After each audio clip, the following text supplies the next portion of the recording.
Hi అండి. ఈరోజు మనం చేసుకోబోయే రెసిపీ గోంగూర చికెన్ ఫ్రై. ఇది ఎంతో టేస్టీగా ఉంటుందండి. అలాగే పుల్ల పుల్లగా కారం కారంగా కూడా చాలా బాగుంటుంది. ఇంకెందుకు ఆలస్యం, ప్రాసెస్లోకి వెళ్దాం.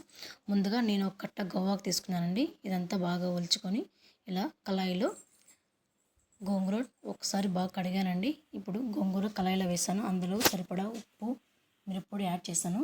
ఇదంతా బాగా మిక్స్ అయ్యేలాగా ఇలా కలపాలండి. ఇది గోంగూర బాగా ఉడకాలండి. చూసారా, ఈ విధంగా ఉడకాలి. ఇప్పుడు మనం పక్కన పెట్టేసుకుందాం.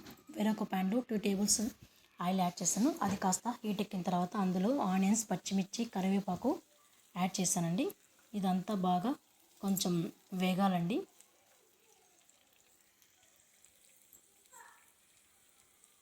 ఇప్పుడు ఈ విధంగా సరిపోతుందండి. ఇప్పుడు నేను అల్లం వెల్లుల్లి పేస్ట్ 1 స్పూన్ యాడ్ చేశానండి.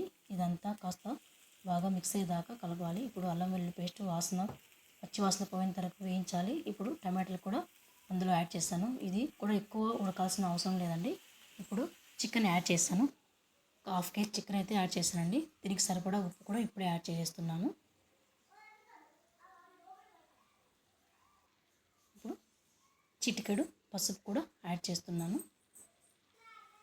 ఇప్పుడు ఇదంతా మిక్స్ అయ్యేలాగా ఇలా కలపాలండి.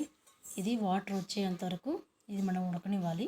ఇలా మూత పెట్టేసి 5 మినిట్స్ పాటు ఇలా ఉంటే వాటర్ అంతా చూసారు కదా, వాటర్ అంతా ఇలా ఈ విధంగా రావాలండి.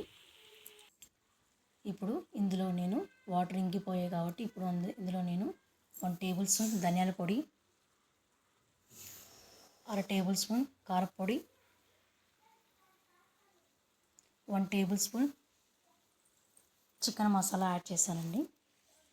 ఇదంతా బాగా మిక్స్ అయిన తర్వాత ఇందులో నేను ఇప్పుడు ముందుగా మనం ఉడకబెట్టినాం కదా గోంగూర, ఇది ఇప్పుడు యాడ్ చేశానండి. ఇదంతా బాగా మిక్స్ అయిందాక కలిపేసి ఫైనల్గా ఇట్లా కొత్తిమీర వేసామంటే చాలా టేస్ట్గా ఉంటుందండి. కాసేపు ఇలా వదిలేద్దాం. ఇప్పుడు చిటికెడు మిరియాల పొడి యాడ్ చేస్తున్నానండి.